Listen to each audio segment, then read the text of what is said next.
Nandigram vote বদলার হুঁশিয়ারি মমতা বন্দ্যোপাধ্যায়ের। উত্তপ্ত সন্দেশখালী আবার। নমস্কার, আমি অয়ন জনতার দরবারে আবার ফিরে এসেছি।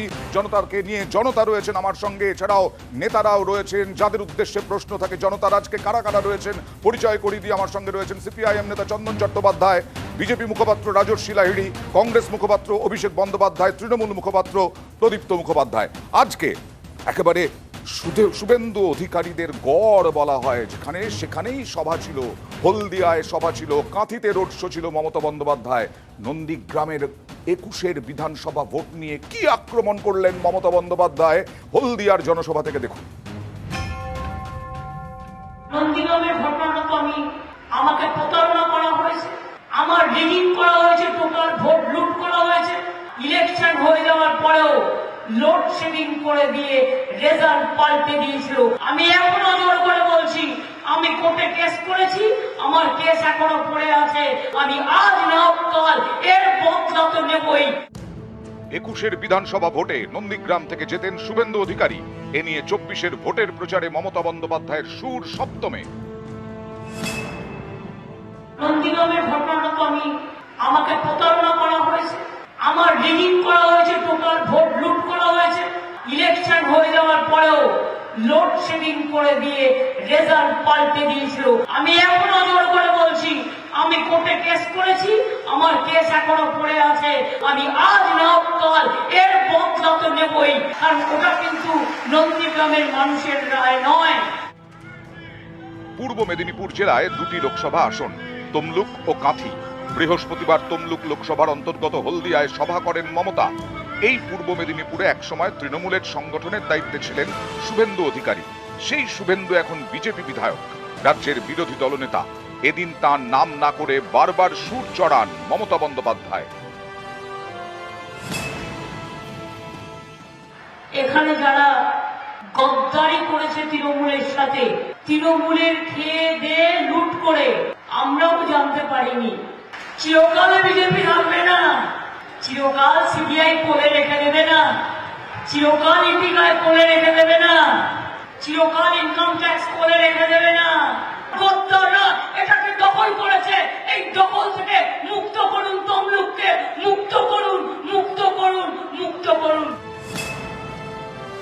যখন টিচারদের চাকরি গেল, তার কদিন আগে একজন বাবু বললেন বোমা ফাটাবো বোমা।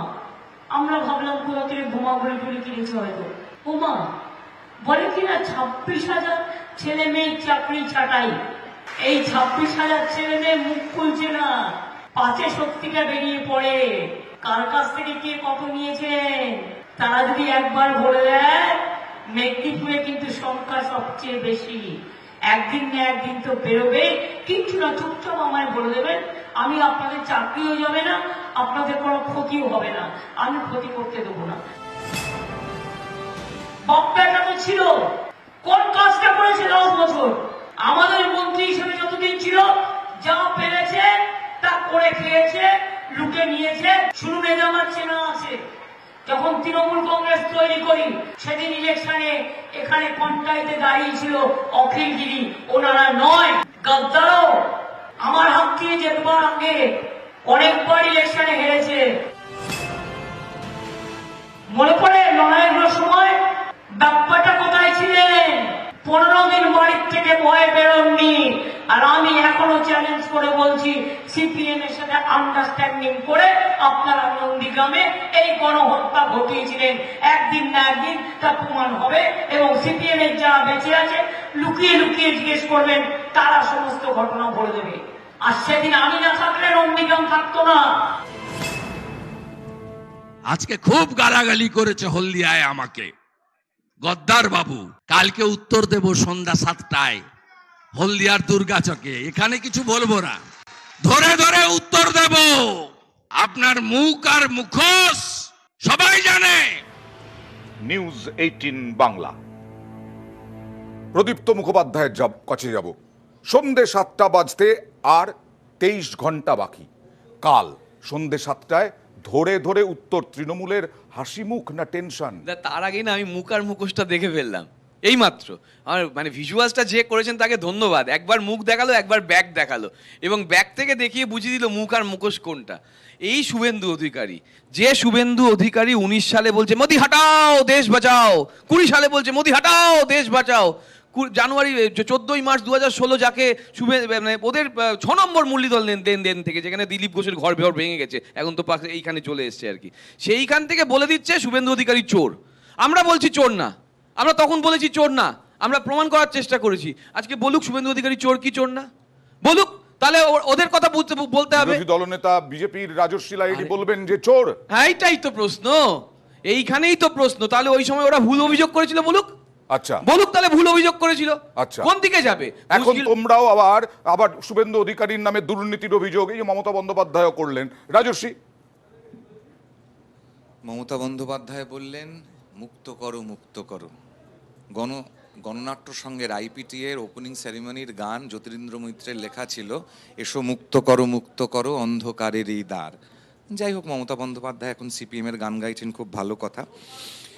2002 সাল নরেন্দ্র মোদী গুজরাটের মুখ্যমন্ত্রী যখন হলেন, আবার নির্বাচিত হয়ে 2 সালের পরে মমতা বন্দ্যোপাধ্যায় প্রথম ফুলের তোড়াটা মমতা বন্দ্যোপাধ্যায় পাঠিয়েছিলেন। কেন পাঠিয়েছিলেন, কি কারণে? এতই যদি মোদীকে অপছন্দ ছিল তখন কেন মোদীকে পাঠালেন? 2024 সালের মধ্যে অনেক আকাশ পাতাল না, পার্থক্য। আকাশ পাতাল তফাৎ কিছু নয়, ধান্দাবাজি, আচ্ছা। অপরচুনিস্ট, আচ্ছা। দ্য বিগেস্ট তখন যদি ওরা জানতে পারতো তাহলে এখন কেন? ভারতবর্ষের মধ্যে যদি কেউ থেকে থাকে তার নাম হচ্ছে মমতা বন্দ্যোপাধ্যায়। এবং যিনি এখন তালি বাজালেন 2002 সালে, এখন তালি বাজালেন 2009, কিন্তু 8-এর পঞ্চায়েত, 9-এর নির্বাচন জোট তারা তালি বাজিয়েই করেছিল। তার কাছে পরে আসবো, তবে প্রদীপ্তর কাছে আসবো। কিন্তু চন্দনদাকে আমার কথা হচ্ছে, মমতা বন্দ্যোপাধ্যায় বললেন তো সিপিআইএম মিলে নন্দীগ্রামের এই অবস্থা করেছিল। দেখুন, এই অন্ধকারের বাজারে আপনাকে 3টে শব্দ, যা মুখ্যমন্ত্রী নিজের শব্দ, কোট আনকোট, আজ না হোক কাল। সত্যি তো, আজ না হোক কাল তো এটা প্রমাণ হবেই যে নন্দীগ্রামের শিশুগুলোর পা নাকি চিরে নদীর জলে ভাসিয়ে দেওয়া হয়েছিল। তাদের মা, ভাই, বোন, জ্যাঠা, কাকা কেউ নেই, কেউ এফআইআর করলেন না, কমিশন হলো না, কারুর শাস্তি হলো না। মুখ্যমন্ত্রী তো মমতা বন্দ্যোপাধ্যায়। সত্যি তো, আজ না হোক কাল মেয়েদের অঙ্গ কেটে ভাসিয়ে দেওয়া হয়েছিল। এই চক্রান্ত সেদিনকে শুভেন্দু আর মমতা ব্যানার্জি মিলে, দুজনে মিলেই তো করেছিলেন। দ্বিতীয়, তৃণমূলের খেয়ে দিয়ে লুট করে।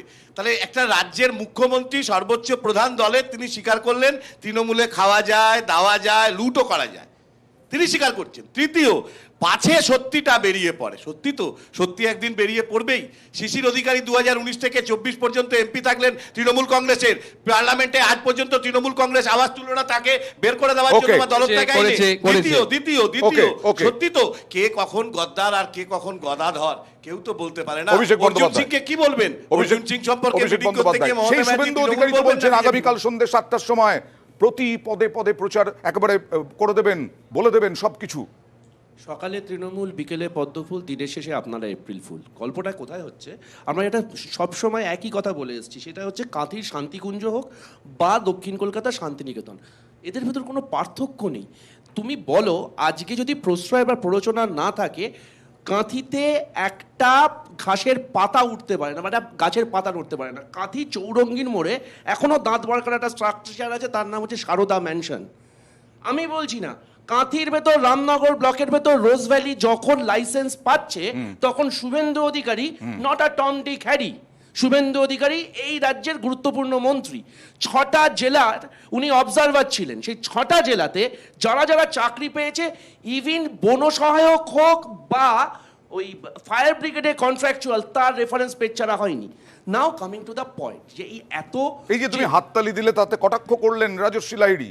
না, ও একটু নাটক করতে ভালোবাসে, ওর এই শৈল্পিক সত্তাকে আমি অসম্ভব সম্মান করি, কিন্তু সেটা বড় ব্যাপার না। বড় ব্যাপারটা হচ্ছে যে 2002 সালে আলটিমেটলি এটা দিনের আলোর মতো পরিষ্কার ছিল যে আরএসএস এর দুর্গা, এবং মমতা বন্দ্যোপাধ্যায় গত 6 মাস আগে বলেছিলেন আমাদের কাছে আরএসএস এর সংখ্যাটা খুব সিম্পল, আরএসএস রাষ্ট্রীয় স্বয়ংসেবক সংঘ ইজ আ ক্লাব।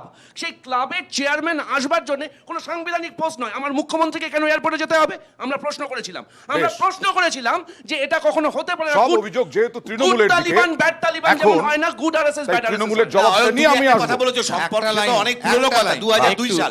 সম্পর্ক যত পুরনো হয় তত রসে জমে যায়। আচ্ছা, ফলে এখন তৃণমূল আর বিজেপির সম্পর্ক তো অনেক বছর হয়ে বেশ, গেল। এবার আমি দাদা বলি, নব্বই সংক্ষেপে থেকে- এবার। না, ফলে আসলে বেশ এই রসে মুশকিলটা ভোগ হবে প্রণব এখনো। মুখার্জি ডিসিশনের জবাব। প্রণব মুখার্জির কাছে এই প্রশ্নটা যদি করতে পারতো অভিষেক সেই দিনটা আমার খুব ভালো লাগতো, যে প্রণব মুখার্জি কেন আরএসএস এর ওই সভায় গিয়েছিলেন, সেটাও একটা বড় প্রশ্ন রাখতে পারে, যেহেতু ক্লাব আর কি। এখন মুশকিল হচ্ছে রাজশ্রীদের একটা বড় বিপদ RSS সামনে চলে রাষ্ট্রপতি- এসছে। আরো একটা রাষ্ট্রপতি মুশকিল হচ্ছে, পদ ঠিক আছে থেকে তুমি যাওয়ার বলবে, পরে। আমি সেটাই তো বলছি, প্রণব মুখার্জি তো ওকে, ওকে, ওকে, মুখ্যমন্ত্রী হিসেবে ওকে, গেছে, শেষ করো। পার্থক্যটা না না ঠিক আছে, প্রণব মুখার্জি তো। এবার মুশকিলটা হচ্ছে চন্দন দাদের একটা সমস্যা আছে, যে কোন পথে চলি আর কোন কথা বলি। 2008 সালে মনমোহন সিং এর সরকারকে ফেলে দেওয়ার জন্য ওরা বিজেপির হাতকে ঘুরিয়ে শক্তিশালী করে দিল। কিভাবে ঘুরিয়ে কেন? ঘুরিয়ে শক্তিশালী করে দিল? কারণ ঘুরিয়ে তখন ঘুরিয়ে সরকারকে নয়। ও তোমরা সামনাসামনি না, করেছিলে, না, ও তোমরা তোমাদের সামনাসামনি ঘুরিয়ে করেছিলে, ঘুরিয়ে নয়, direct অর্থাৎ গিয়ে তোমরা আস্তে, আস্তে, direct চন্দন গিয়ে- দা, চন্দন দা। direct গিয়ে তোমরা ঘুরিয়ে আমরা complete একদম করি। একদম বিজেপির হাতকে শক্তিশালী করে দিয়েছিলে। দর্শক বন্ধুরা দেখতে পাচ্ছেন। চন্দন দা, complete রবীন্দ্রনাথ করি। চট্টোপাধ্যায়কে আজীবন সদস্য পদ দেয়। একবার মালপো ওকে। খাচ্ছ, আজীবন একবার সদস্য মালপো পদ দেয়। কিন্তু হ্যাঁ, একটা বন্দ্যোপাধ্যায়- পার্থক্য আছে শান্তিকুঞ্জের। ও যেটা বললো অভিষেক, শান্তিকুঞ্জের একটা পার্থক্য আছে। এখানে সিবিআই ইডির তদন্ত হচ্ছে,